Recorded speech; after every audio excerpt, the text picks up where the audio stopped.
Good morning, dear Sangha. Today is the 13th of December 2012, and we are in the Tangram Meditation Hall, Full Moon Meditation Hall, New Hamlet, in the winter retreat 2012-2013. Last time we spoke about home, and we know that once we are home, we no longer feel lonely. We feel at home, warm, comfortable, safe.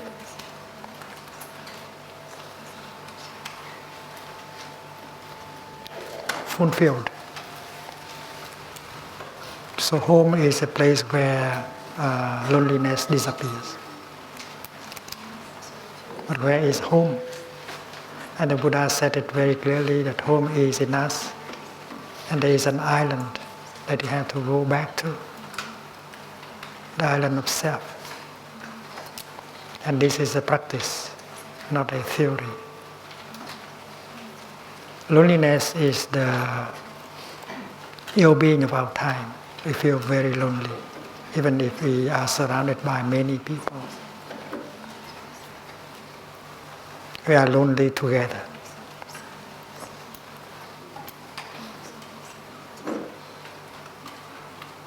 And there is a vacuum inside of us. We don't feel comfortable with that kind of vacuum, so we try to fill it up by connecting with other people. We believe that when we can connect with other people, and then the feeling of loneliness will disappear. And technology supplies us with a lot of devices in order to connect, stay connected. We always stay connected, but we feel lonely, continue to feel lonely. We check email several times a day. We send email several times a day. We post messages every time a day. We want to share. We want to receive. And we get busy during the whole day in order to connect. But that does not help with loneliness, with reducing the amount of loneliness in us. This is what happens in the present moment in our modern civilization.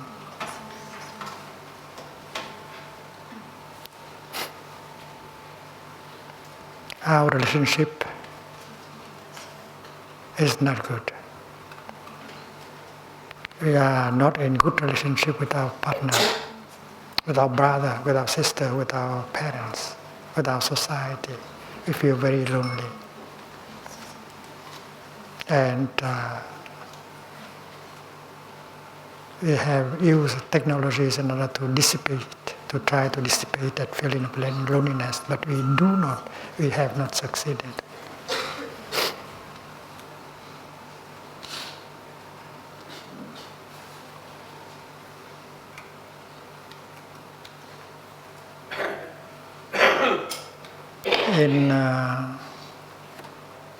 In the tradition of Plum, every time we sit down on our cushion, that is to connect with ourselves. Because we In our daily life, we are disconnected with ourselves. We walk and we don't know that we are walking. We are there, but we do not know that we are there. We are alive, but we do not know that we are alive. We are losing ourselves. We are not ourselves. And that is happening almost all day long. So the act of sitting down is an act of revolution. You sit down and you cut off, you stop that state of being, losing yourself, not being yourself. And when you sit down, you connect to yourself, and you don't need an iPhone or a computer to do that. You just need to sit down mindfully and breathe in mindfully. And in a few seconds, you connect with yourself. You know what is going on. What is going on in your body. What is going on in your feelings, in your emotions. What is going on in your perceptions, and so on. You are already home, and to take care of home. You have left home for a long time, and home has become a mess.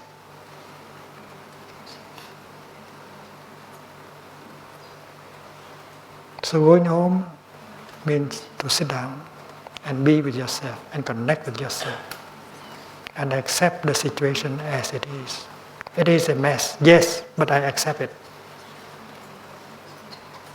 Because I have left home for a long time, I have allowed things to happen like that at home.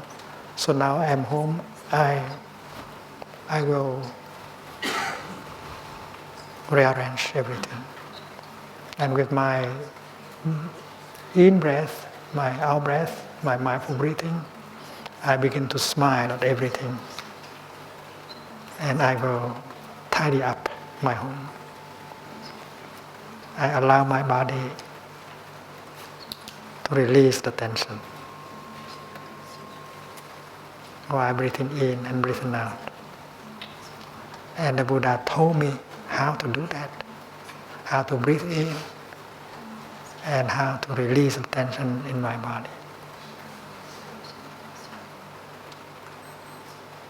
I'm aware of my feeling of loneliness, of sadness, of fear, of anxiety. I smile to the feeling of loneliness, of fear, of anxiety. I say, my dear loneliness, I know you are there. I'm home to take care of you. And you make peace with your loneliness. You make peace with your fear. There's a wounded child in you. You recognize her, you recognize him, and you embrace him, her, tenderly in your arms. That is the act of going home and taking care of home. Every time you make a step, whether you are breathing in or breathing out, you go back to yourself. Every step brings you home to the here and the now, so that you can connect with yourself, your body, your feelings, and that is a real connection. And you don't need a lot of technology to do that. And this is the revolution. This is the way to heal ourselves and our society. We are losing ourselves.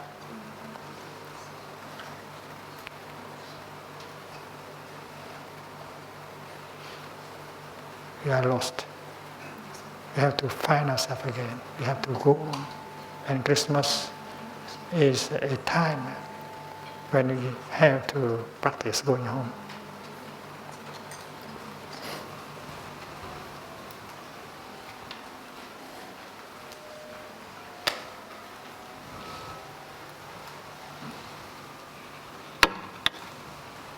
there is a illusion of connection. You think with that technology, with these devices, you can connect, but you cannot really connect. How can you connect with another person when you cannot connect with yourself? So the teaching of the Buddha, going home to the island of self, is the way to heal our society, to heal ourselves.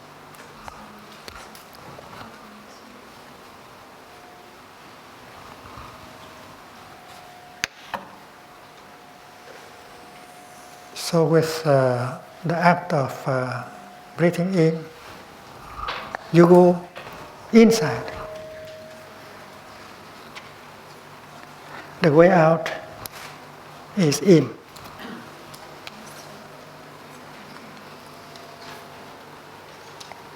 When you take a step, you go in yourself, because that step brings you home to the here and the now, help you to connect with your body. Your body is your breathing. Your body is your feet. Your body is your lungs. And you are connecting with body, with feet, with breath, with lungs. You are home, because body is part of your home. When you spend 2 hours with your computer, you forget entirely that you have a body. And without your body, how can you be alive? So in Plum Village, many of us program a bell of mindfulness in our computer, and every 15 minutes we hear the bell. And we stop working, we stop thinking, we go back to our in-breath, we enjoy breathing in, and we connect with ourselves, and we smile. We become alive again. We know that we have a body, which is a wonder. Our body is a wonder. And connect is, first of all, connect with body. And then there is a feeling, whether that is a feeling of sadness, or anger, or loneliness, it is us.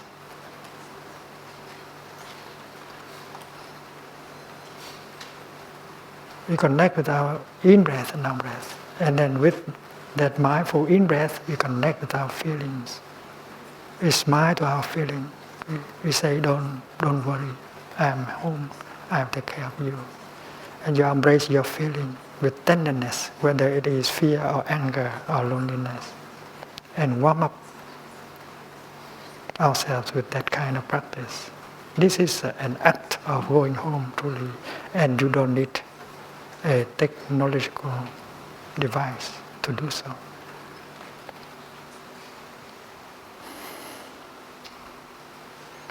Be a home for yourself. The Buddha said, be an island unto yourself.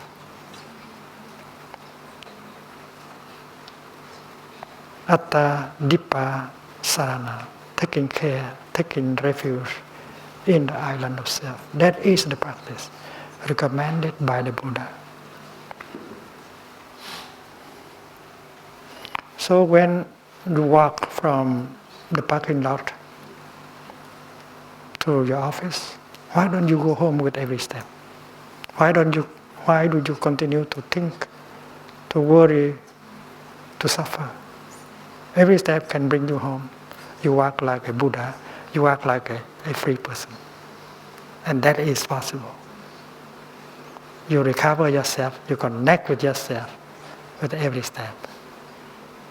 And freedom is possible. And you are recuperating yourself. You are not losing yourself anymore. You connect with your body, you connect with your feeling with every step. And every step brings you freedom.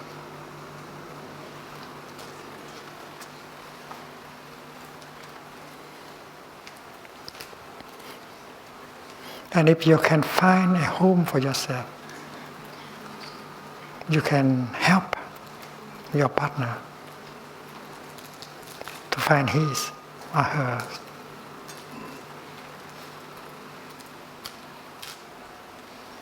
Because she is lonely also. He is lonely also.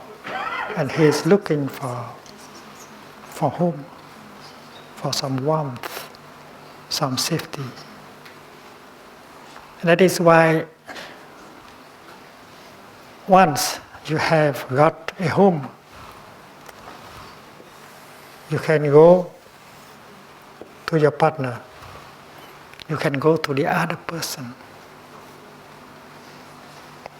And since you have a home, you are in a position to help him to have a home also.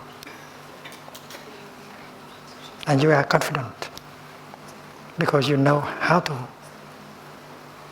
connect with yourself, how to have a home for yourself. So that confidence in you will inspire him or her to do the same.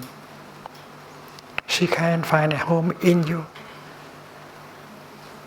and then she will lean on that in order to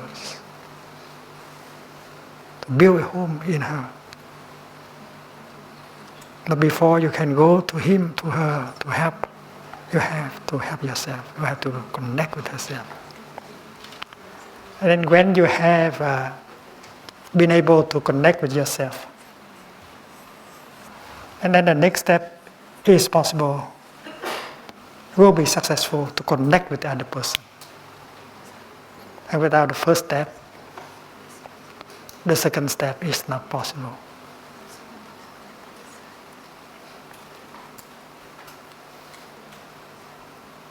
And you don't really need an iPhone or something like that. You need your eyes to look at him with compassion.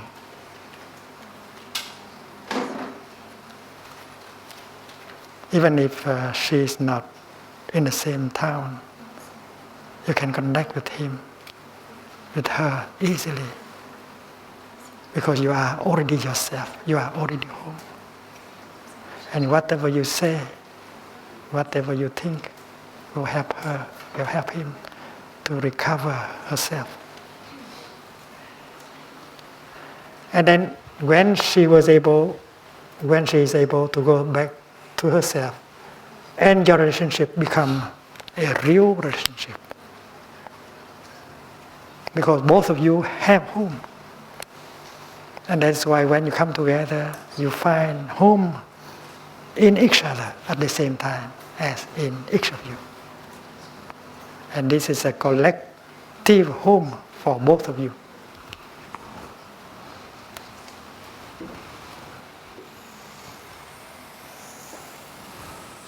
There's a home here, there's a home here, and there's a collective home here.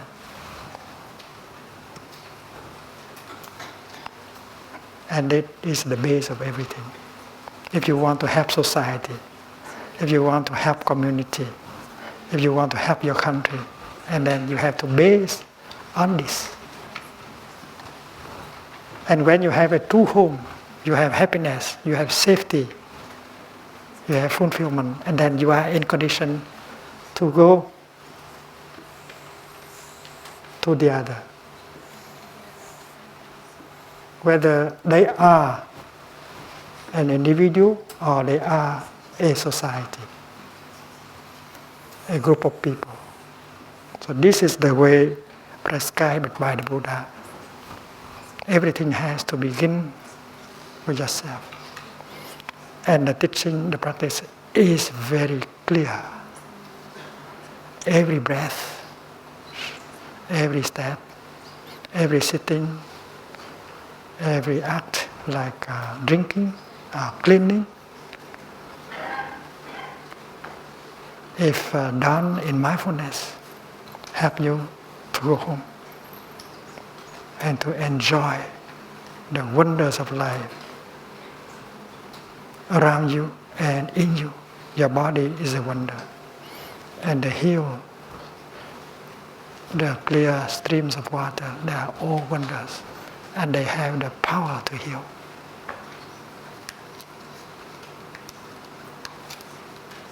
And Brother Pháp Dung is summary is trying to put these ideas into a little page and send to our friends so that they can practice during the Christmas season. The practice of going home to heal ourselves and help heal the world.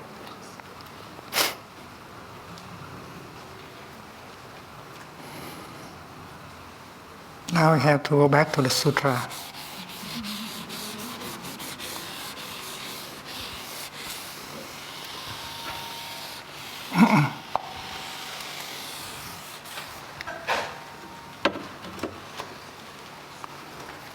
We know that Han formation, samskara,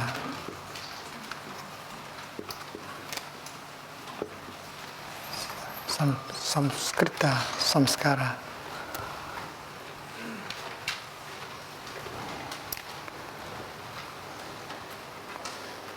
Formation is a Buddhist term, a technical term to designate everything, like a flower, a marker, a book, a person, a tree. Everything is a formation. We don't see things, we don't say things, but we say formation. Or sometimes we call them Dharma, Pháp.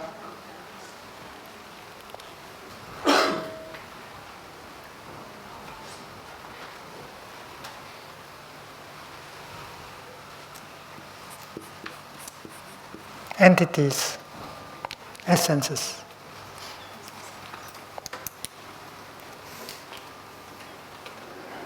The cloud is a Dharma. The cloud is a formation. The rock is a Dharma. The rock is a formation. As far as teaching is concerned, the Dharma should be in capital letter. The D should be in. I take refuge in the Dharma. But Dharma here means things, formations. And the word formation is a good word because everything is have to lean on other things in order to be formed. Formation is called composed things. Composited things.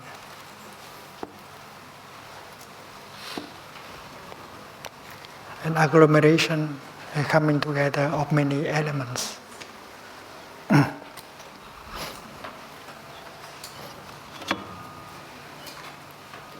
But there are many ways of looking at things. Those who do not have insight, they call it regular people. Regular people who do not people, farm food, ordinary people. Ordinary people, they see formations as having their own nature, solid, permanent, as self, as essences.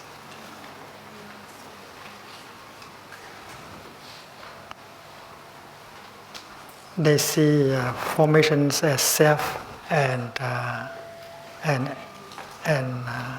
essence, Atma and Dharma. And they see that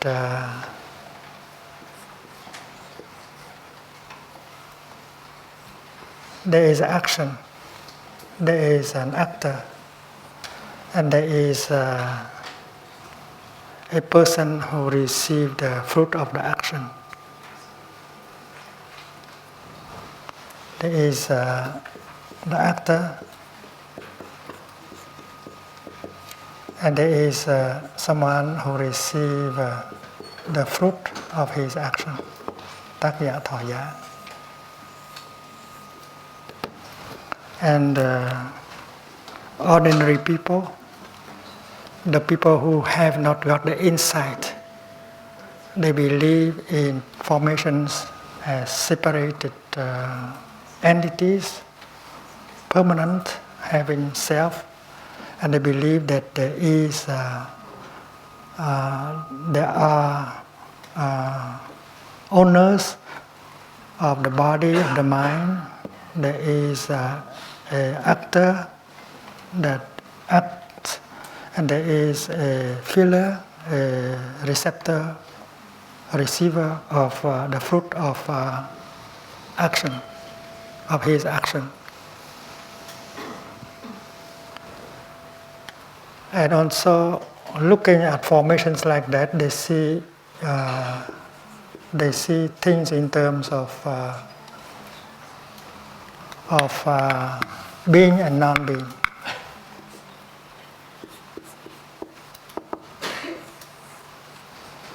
Bhava and abhava.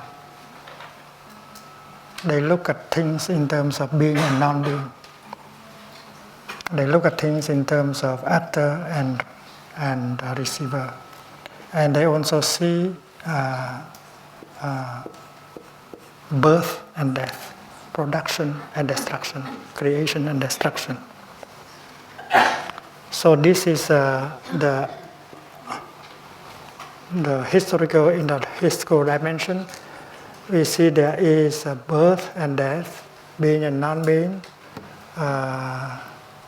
actor and receiver, and all these phenomena that exist outside each other, having separate own nature, and that is the conventional truth. But when we look more deeply, we touch the ultimate truth, which is of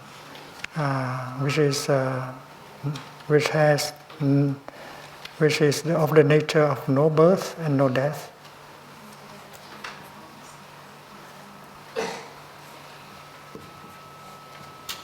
Vô sinh diệt, vô hữu vô. No being, no non-being. No actor, no receiver.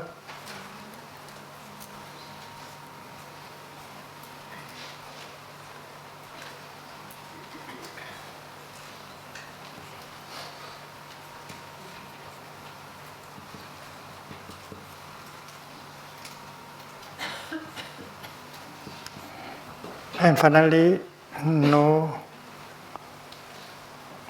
formation.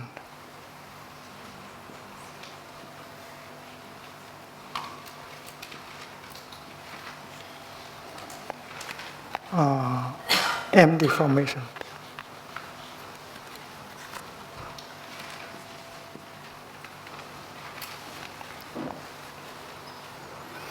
And this sentence, this utterance of the Buddha can be found in the Itivuttaka. Itivuttaka is như thiện ngữ. Như thiện ngữ.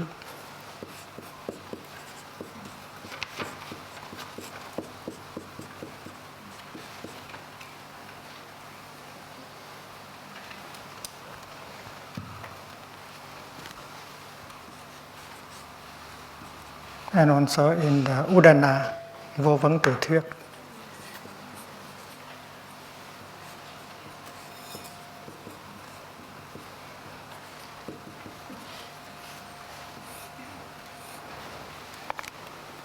And the sentence is like this: bhikkhu, monks. There is the born, the becoming, the doing, and the formation. But there is also the no, not born, not becoming, not acting, and not formation. If there was no, if this not born, not becoming, not non-acting, not no formation is not there, and there will be no escape for what is born, for what is becoming, from what is acting, and from what is compositing. That sentence is an utterance of the Buddha, and that can be found in both scriptures, Itivuttaka and Udana. And in the Chinese scripture, we find it again in the Dhammapada, Chinese Dhammapada.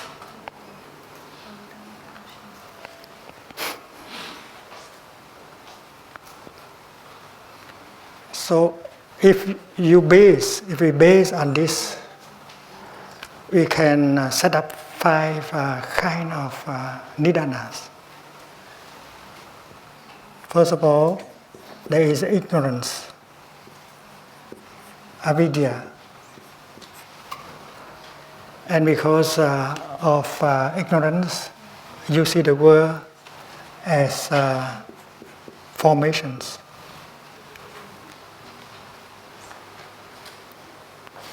Formations as self and essence.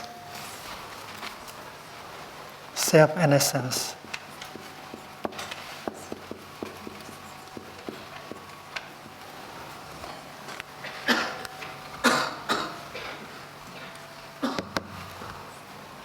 And that is why you can see the owner, the actor, and the receiver.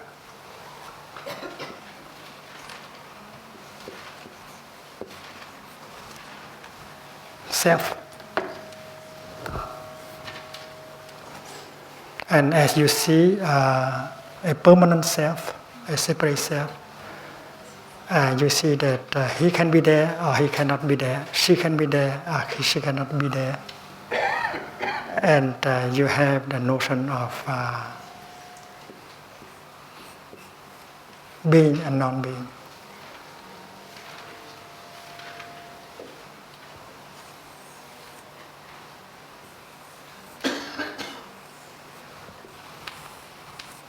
So you have 1, 2, 3, 4 nidanas. And as you see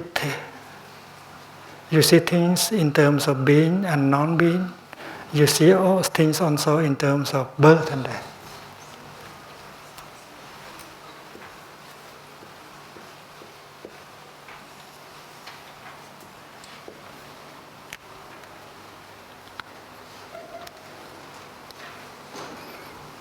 Clear enough, simple enough.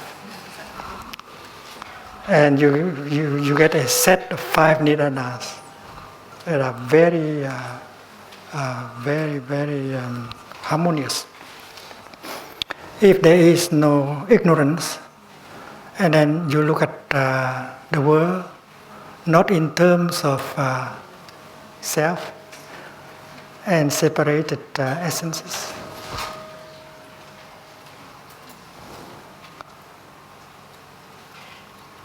So the stilling, the pacification of the formations, you see formations not in terms of self and separate own beings, but you see them as co-arising.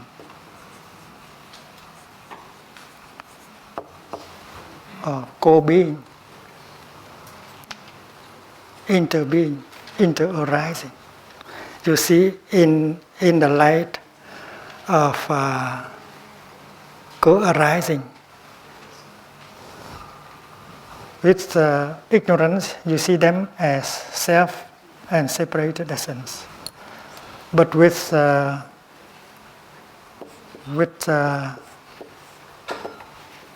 insight, which means with right view, With right view, we see formations as leaning on each other in order to manifest. Sometimes we call it y tha khởi.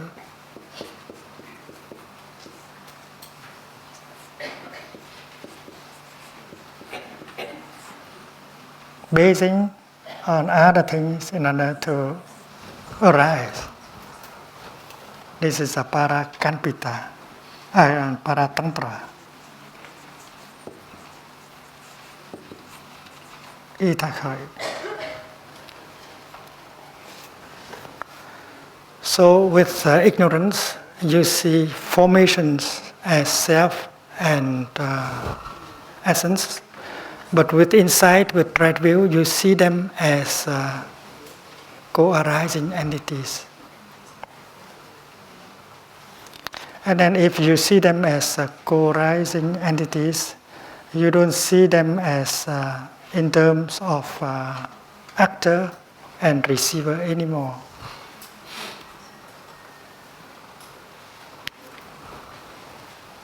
No self.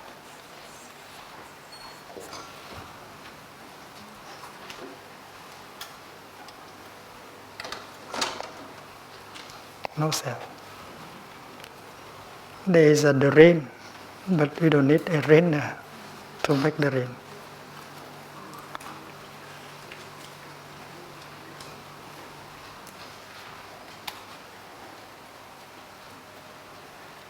And then when you see there are self, and then you see them in terms of being and non-being. But when you have seen no self, and then you transcend also the notion of being and non-being.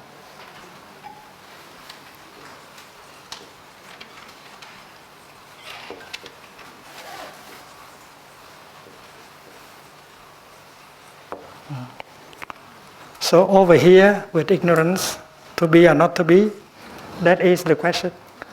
But over here, to be or not to be, is no longer the question. Because you see the world not in terms of being and non-being anymore. And this is the teaching of the Kaccayana Sutra. The Kaccayana Sutra, Kajingying Sutra, say very clearly, right view is the view that transcends the notion of being and non-being.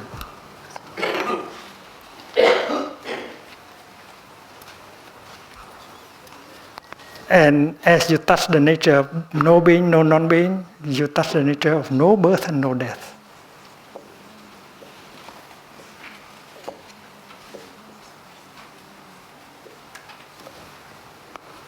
And when you see the nature of no birth and no death, there is no longer any samsara. No samsara to get out. Here you think there is samsara. Luân hồi.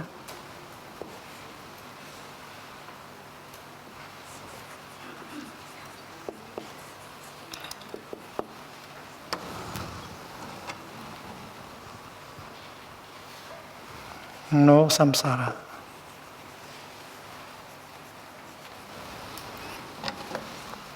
So samsara is a notion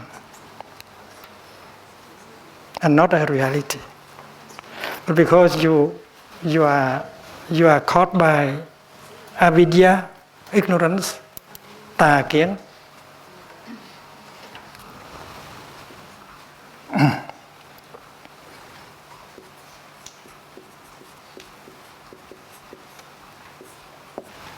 that is why you see formations as having self and essence. That is why you see self and non-self.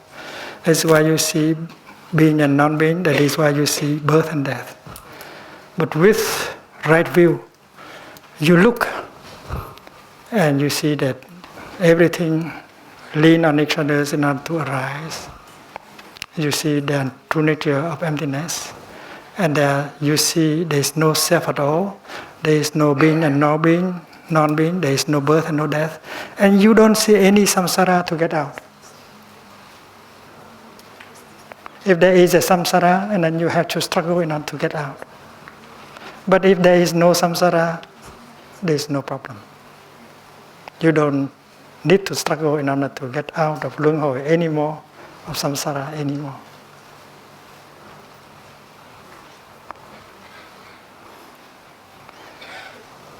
And no samsara is nirvana.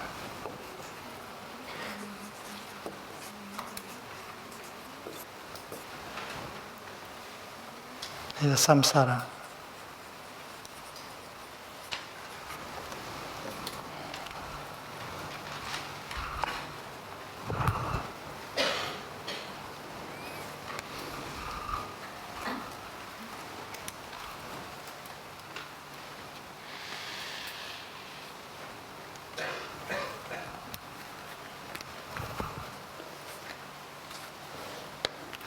So with wrong view,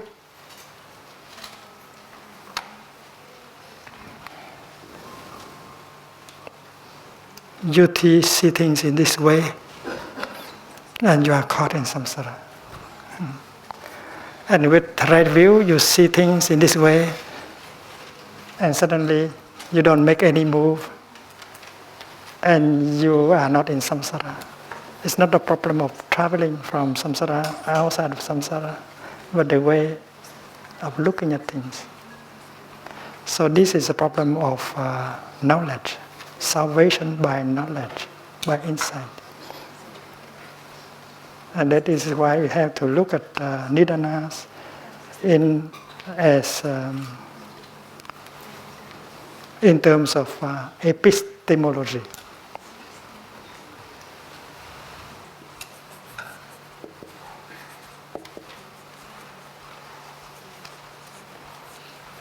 Nhận thức luận.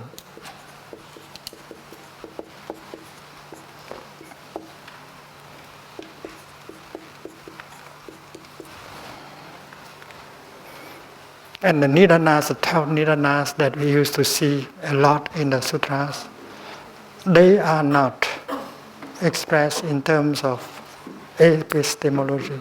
Nhận thức luận. Their aim is to explain samsara. The aim is to explain the continuation of birth and death. It's Buddhism, but you have to put things at their right place.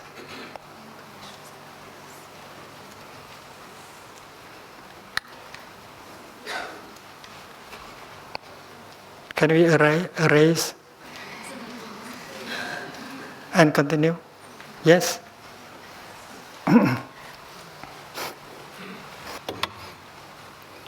And you can also go from the other direction. And it still works wonderfully.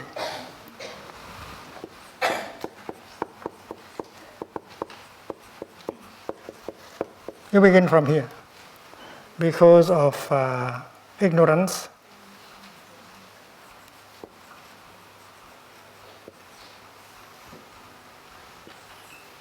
you see the world in terms of birth and death.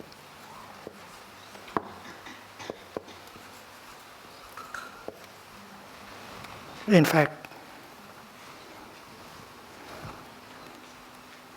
birth and death are only notions. When you look at a cloud, you see that a cloud cannot die, cannot disappear altogether. A cloud can only become snow or rain. So a cloud cannot really die. And a cloud is not born from nothing. A cloud is a continuation of the water vapor, of the water of the ocean and so on. So when you look on the surface, you see the cloud as having birth and death. But when you look deeply, you see the nature of no birth and no death of the cloud. So because of ignorance, you see birth and death. And because you see birth and death, you see being and non-being.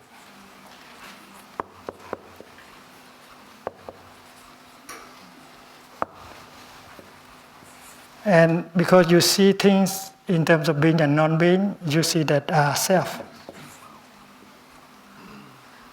doer and receiver, self.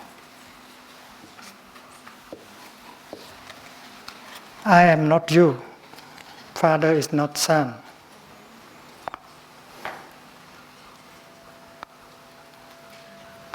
Israelis are not Palestinians.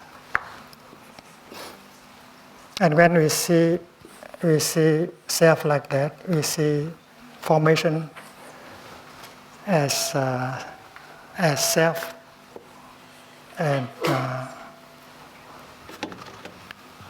we see things as permanent formations, as self and essences outside of each other, having their own true nature. And this world you live in, having birth and death, having being and non-being, having self, having permanent entities, they are a construction of your mind. And you suffer, and you go up and down, you suffer because of these notions. And that is why you suffer samsara. Samsara. So, according to the sutra, Tivutaka and Udana, you can begin with birth and death, being and non-being, doer and receiver, and formations. But you can do the other way because of ignorance. There is this world of mental construction, and in the world of mental construction you see self, you see being and non-being, you see birth and death, and you suffer samsara. And what is wonderful is that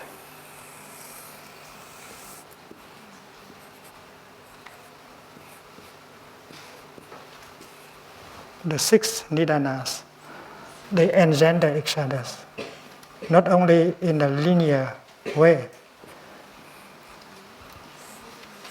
but also like this. Because of ignorance, you see birth and death. And as you see things in terms of birth and death, your ignorance becomes stronger. So this, the first and the second. And the second with the third, and the third with the second. And we go like this. And the first not only produce the second, but the first also produce the third. And the third produce the first. And the same thing is true with the fourth, the fifth, and the sixth, and vice versa. So one of the nidanas contribute to strengthen, to form the other nidanas. So we are not in a linear structure, and this is more of the Buddhist insight, because according to the Buddhist insight, there is no first cause. There is no first cause. The notion of first cause is contradictory to itself, because we need a cause for everything. It would not be satisfying if there is something without cause. So the first cause is absurd. And in Buddhism, every cause is at the same time an effect.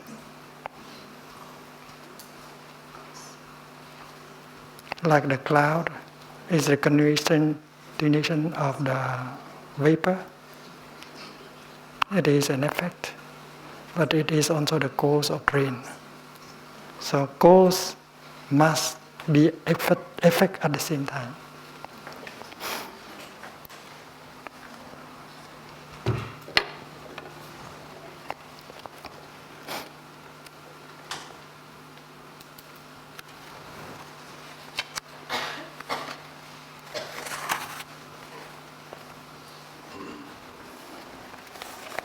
So now let us go to the 12 Nidanas as it is presented in many sutras. Ignorance,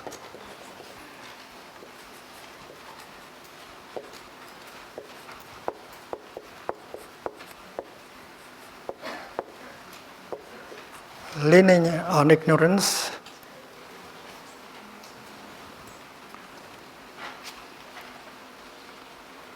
there are formations.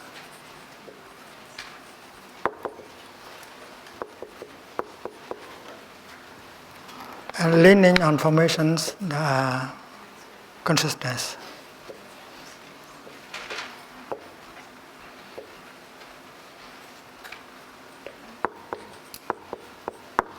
Leaning on consciousness, there is name and form.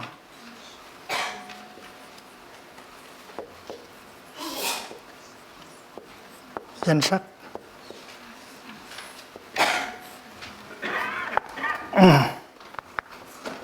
Basing on name and form, we have the 6 organs.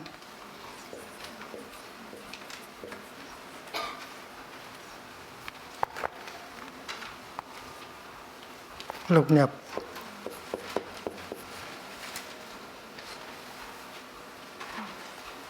And because of the organs, sense organs, we have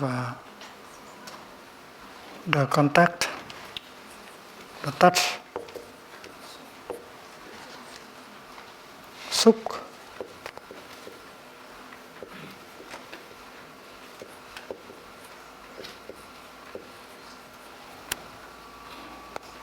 leaning on contact, we have feelings,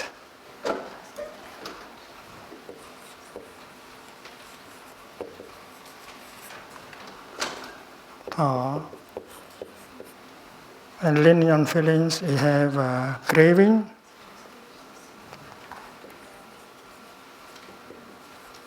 I, and because of craving, we are caught, grasping,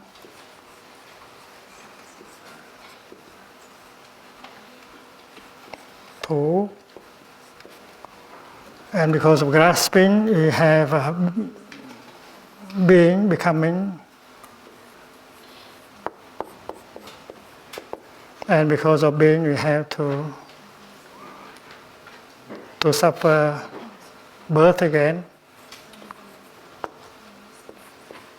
and because we suffer of birth, we have to suffer also of old age and death.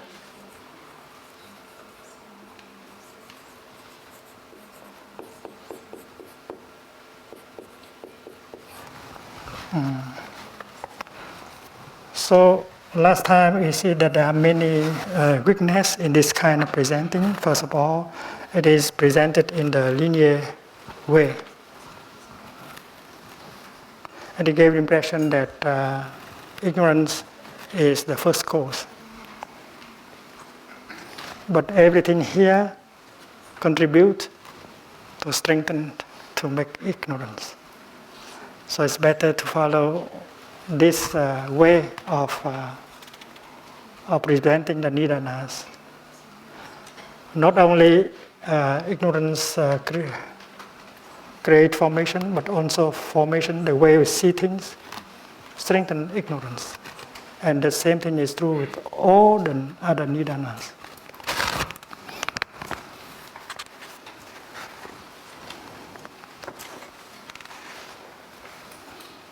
So the linear structure is not the best.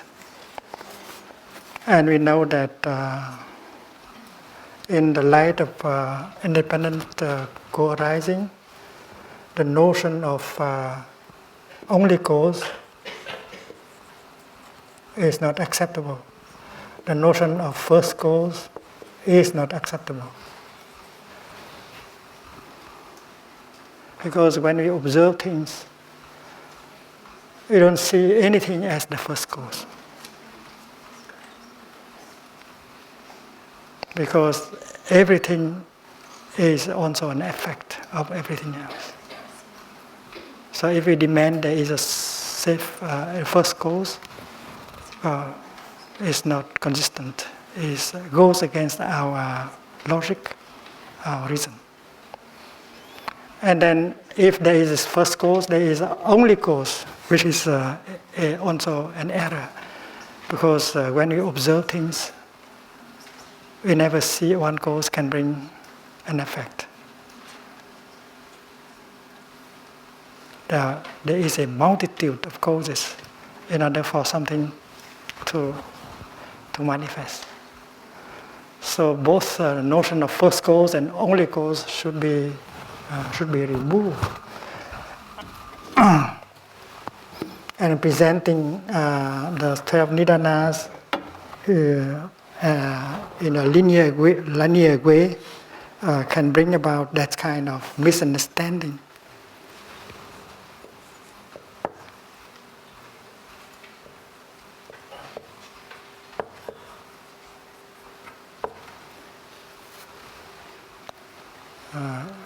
It leads to misunderstanding. The second weakness of the set is that in presenting like this, and then we cannot explain samskara as formations in the original sense anymore.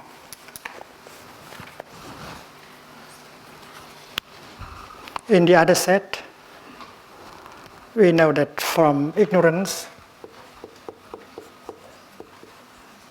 we see the world as formation. And formations are the phenomenal world. There are physical formations like a tree, like a rock. There are mental formations like our anger, our fear. And there is a physiological formation, it's like body. And everything is a formation. And because of ignorance, we see formations as separated entities. And this is very logical. And here you have to explain formation here is samskara here is not formation. Samskara here is some kind of impulses, some kind of karma. And many teachers describe these karmas in terms of mind, the action of the mind, the action of the body, and the action of the speech.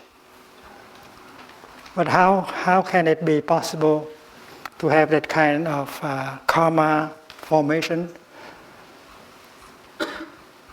when mind and body and six organs are only appear here, down here?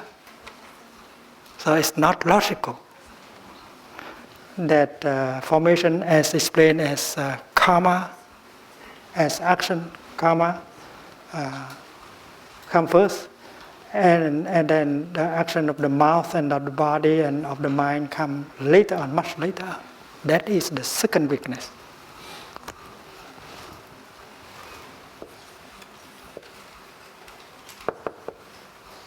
Not as formation.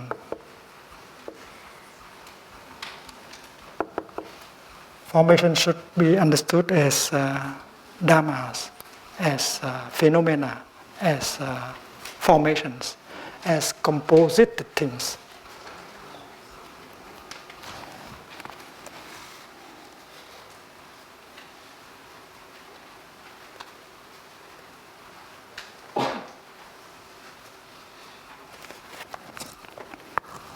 And if we understand formations as phenomena, and then they include already the 5 skandhas. Because consciousness is one of the 5 skandhas. Organs, name and forms, also the body.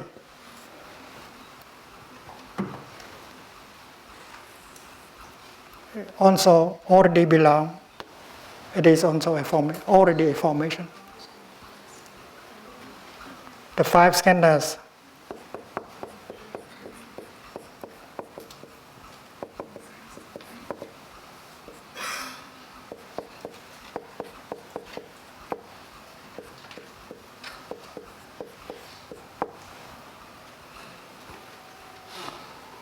the formations, the 5 skandhas are form, feelings, perceptions, mental formation, and consciousness. And formations here include mental formation. Formation here is all kind of formations. Hiểu không? Formations here include physical formation, mental formation, and physiological formation. And that is why if we understand formation as all kind of formations, and then consciousness already appear here, and feeling already appear here,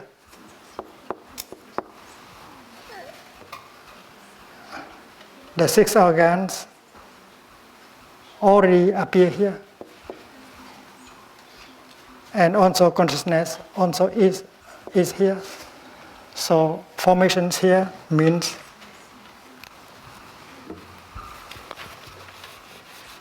the 5 skandhas. The 5 skandhas. But the 5 skandhas look with ignorance. It is the 5 ngũ thú uẩn.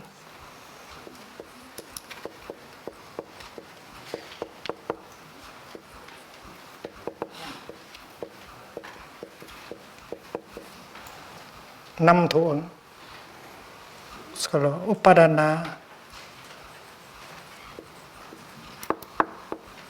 skandhas.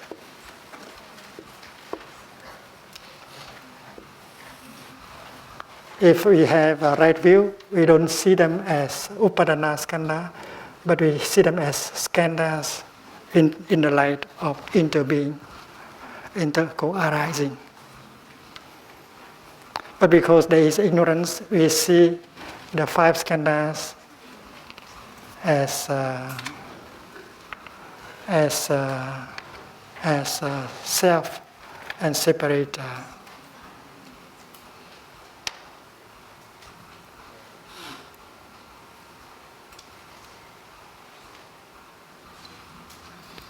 So all these things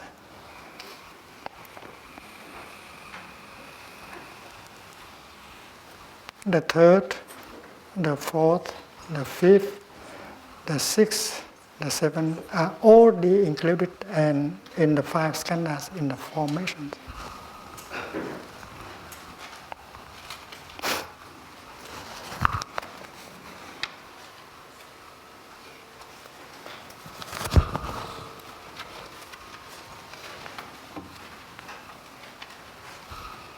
And it is possible to remove them. They are not necessary. They are all included in formations. Năm thủ uẩn nó khác với 5 uẩn.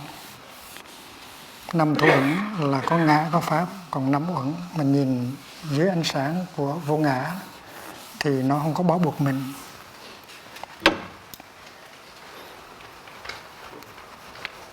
And then the third weakness is that the feelings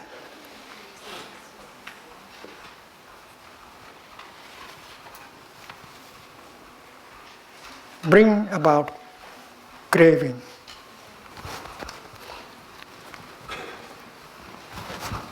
Because the feelings may bring the opposite.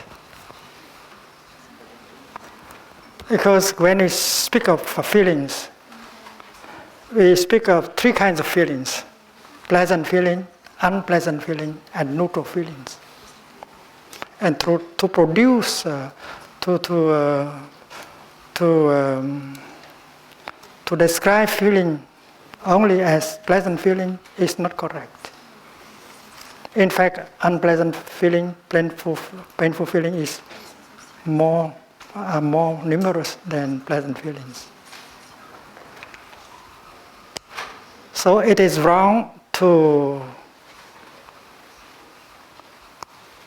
describe feeling as only pleasant feeling. And here, the seven nidana describe feelings as a pleasant feeling, lạc thọ.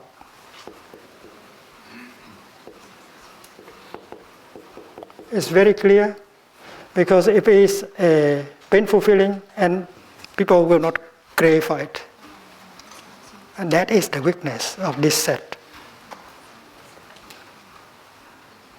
If it is a painful feeling, and it will not lead to craving. It leads to aversion. It leads to a tendency to run away, to suppress, to destroy.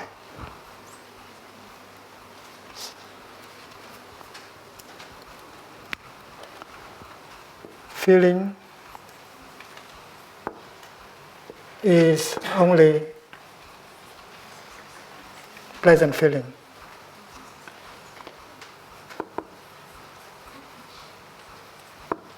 That is a mistake.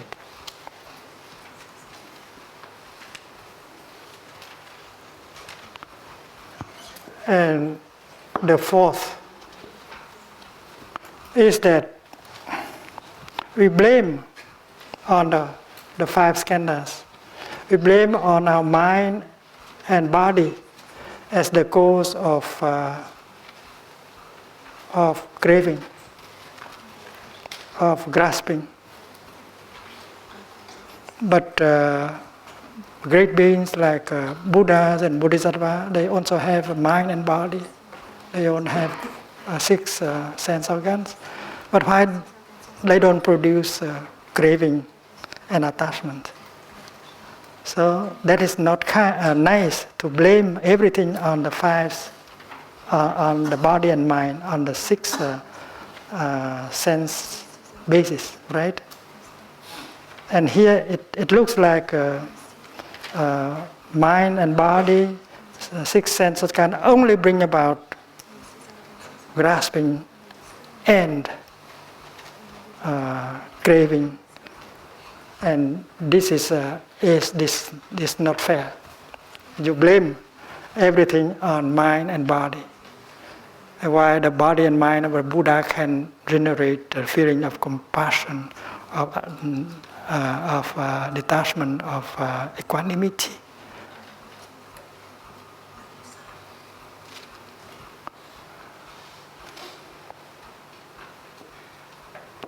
Mind, body, leading to suffering, attachment and suffering.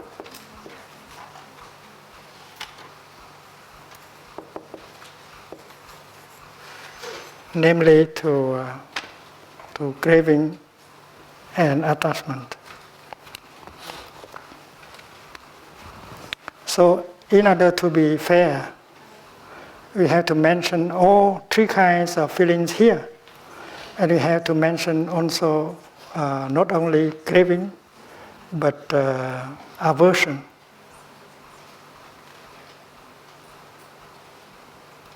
Hating. This is hating. Because when there is a nice feeling, you like it, But when there is a painful feeling, you hate it. So it's not true to say that the feelings only give birth to craving.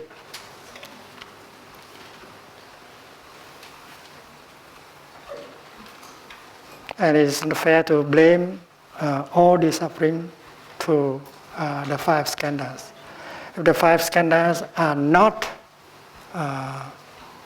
are free, and then they will not produce these things like this. They produce these things only when they are attached. They are subject to attachment.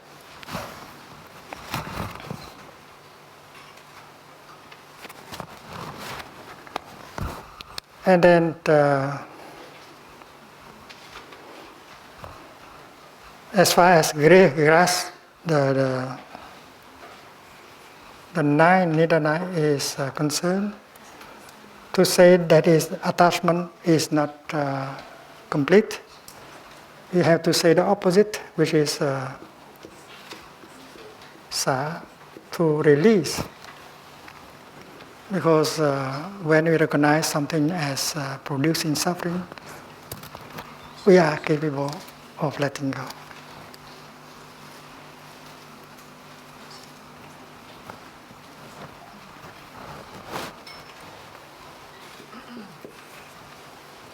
Letting go should go with grasping. As a couple, as a pair of opposite. It's like a craving and hating. It should come as an opposite. Like birth should go with death, being should go with non-being,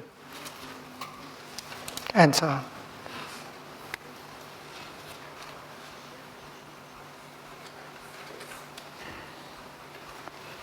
And the next weakness is that being is named here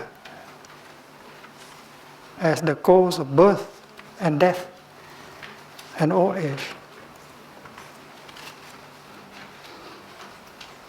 And this is the most serious shortcoming. We blame everything on being.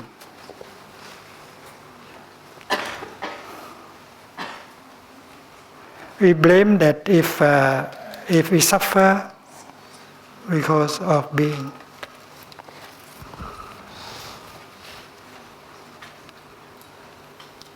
It means that we should aspire to something else rather than being, and that is non-being. But we know that the purpose of the practice is not to attain non-being. So this gives a very serious misunderstanding that the aim of the Buddhist practice is to die forever, to obtain non-being.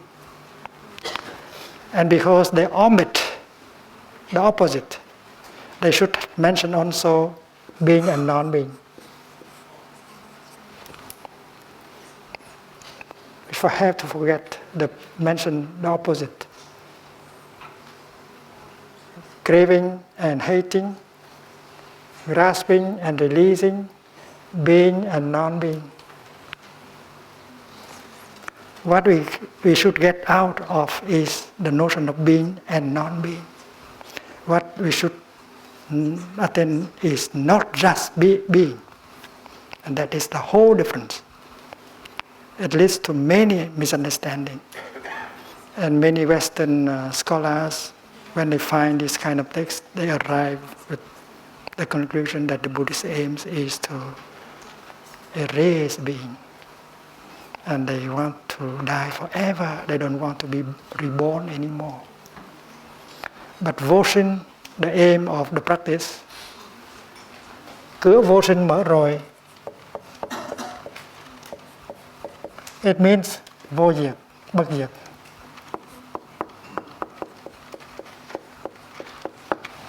at the same time.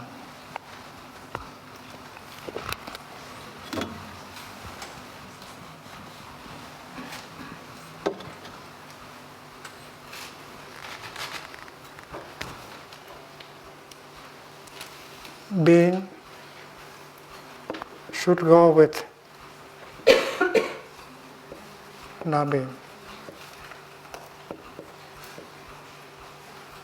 In order not to give the impression that the Buddhists are looking for non-being so that they will not be born again. The Buddhists are very afraid of being born. That's not true. Because you like to sing happy birthday to you. And what we don't like is the notion of birth and death. So we have to bring death here, up here, which is a pair of opposites. And the purpose of the practice is to transcend all these notions, birth and death, being and non-being, grasping and releasing, craving and hating, because we have seen the truth, and that is why things cannot pull ourselves away anymore. We have our freedom from all of this. And if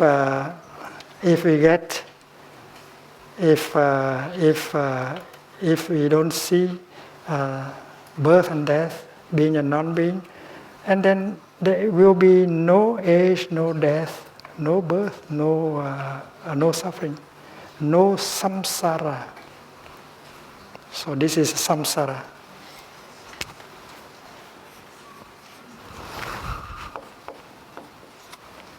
So if we bring that up here, and then we can make the 12 as samsara. Luân hồi.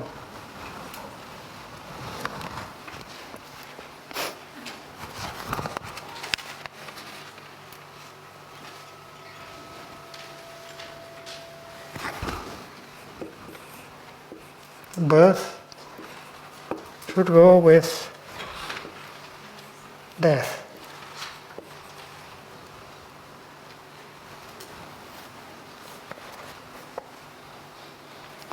And when we are free from birth and death, naturally we are free from samsara.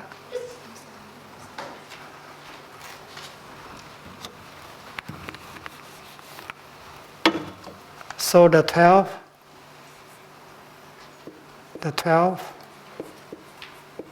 may be called samsara.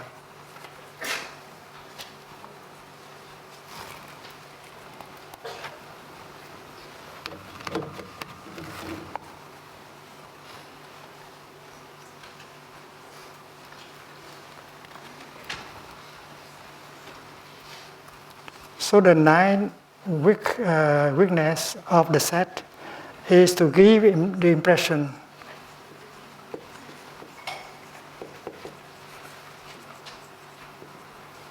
that the Buddhists they only like one thing, non-being.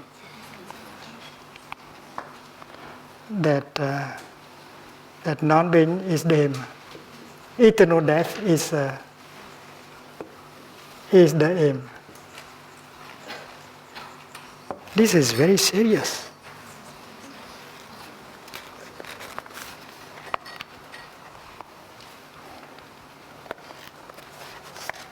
There are already 5 or 6 Western scholars on Buddhism who have arrived at this conclusion, that Nirvana is only eternal death.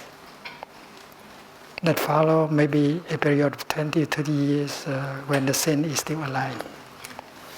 When the Arhat is still alive, he experienced some Nirvana.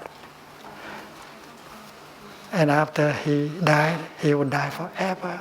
And that is Nirvana. Nirvana Uttamā.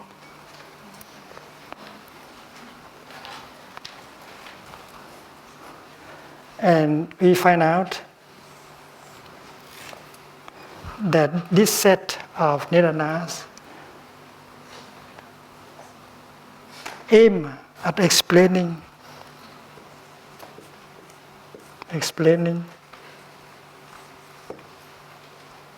samsara,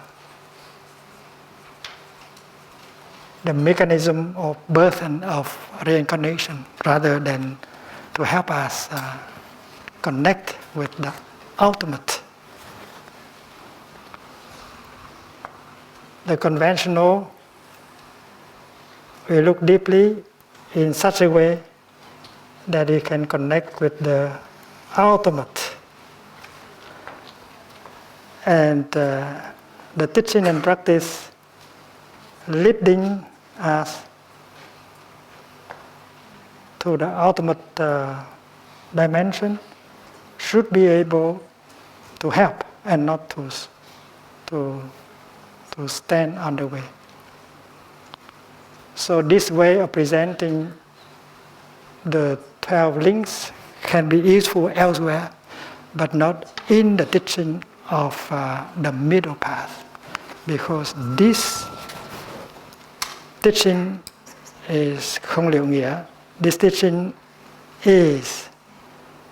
does not help us to be connected to the ultimate reality, because it is against the middle path. The way it is presented, there's only one side. Craving without hating, grasping without releasing, being without non-being, birth without death. So this has no epistemological purpose. This is not presented in the light of the practice of looking deeply, of meditation, because we know that in Buddhism, salvation, liberation is made not by prayer, but by looking deeply. And when you look deeply, you get the insight, and you get out of notions of birth and death, being and non-being, self, and phenomena as separate real entities. And when you have seen that, samsara just disappear. You don't have to get out of samsara. There is no samsara at all. Why do you have to struggle in order to get out? Do you think that the cloud has to struggle in order to get out of birth and death? It is now free of birth and death. And we also. Our nature of the nature of no birth and no death. And we know that science has come, have got a glimpse on that also, because the first law of thermodynamics tell us that there is nothing born, nothing died. The law of the conservation of matter and energy tell us that you cannot create matter, you cannot destroy matter, you cannot create energy, you cannot destroy energy. Energy and matters, their nature is no birth and no death. Rien ne se crée, rien ne se perd. But science has not been able to make use of that insight in order to deal with their suffering, with the suffering of the scientists. And if we work only with our mind, we can see that freedom is possible, nirvana is possible. The realm of no birth and no death is there. But still we continue to suffer, like someone who have found a well so deep, they know that there is water, they can see the water. But they don't have an instrument in order to get the water down from down here to up here to drink. So although scientists have agreed that there's nothing born, nothing died, but I still suffer of the fear of birth and death, being and non-being. And that is why it's not a problem of concepts, intellectualizing, the problem of meditation. Live in such a way that the wisdom, the insight become a part of our daily life. When you look at things like a cloud, like our partner, we have to see the nature of no birth and no death, no being and no non-being. And if you continue like that, we will be free from fear, from discrimination, from anger, and so on. And that freedom from fear, anger, and discrimination, it is nirvana. It is possible.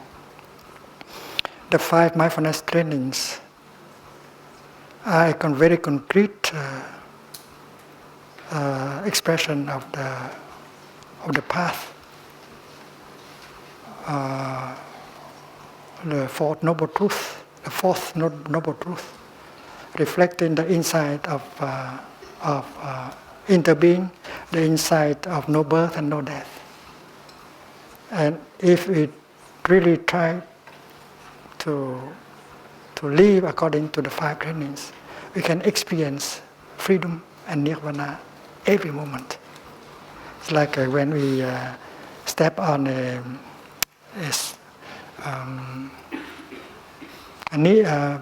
cái gì đó, cái gai á, thorn. When we step on a thorn and we got the thorn inside of our flesh, we suffer.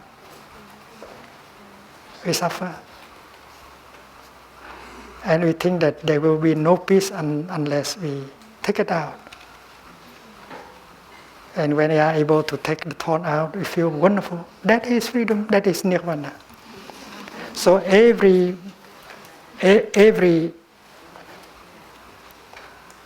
afflictions like anger and fear and loneliness, they are like thorns.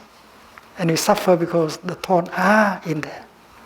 So if we can extract one thorn, we experience one freedom. And we have nirvana, that part of nirvana. So to remove afflictions like fear, anger, despair, loneliness is possible. And if you feel free and light, that is nirvana. Don't say that nirvana is something abstract, far away. It is possible in the here and the now. With every step you make in mindfulness, you get free. And that freedom is nirvana. Free from the past, free from the future, free from your worries, that is nirvana. So there are 2 kinds of obstacles for nirvana. The first one is afflictions, phiền não.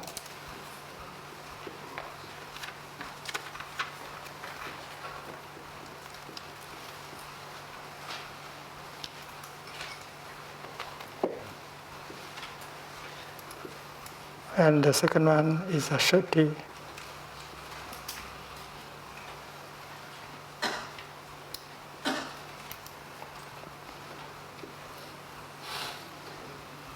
Anger, fear, despair, afflictions, and our prejudices, our wrong perceptions. Perception of being and non-being, perception of self and no self. All these are obstacles for nirvana. As we remove one by one our afflictions and our wrong perceptions, we enlarge our freedom. And that freedom is nirvana, in the here and the now. And nirvana is not eternal death like people say. Thôi khỏi nói tiếng Việt hả? Is clear enough?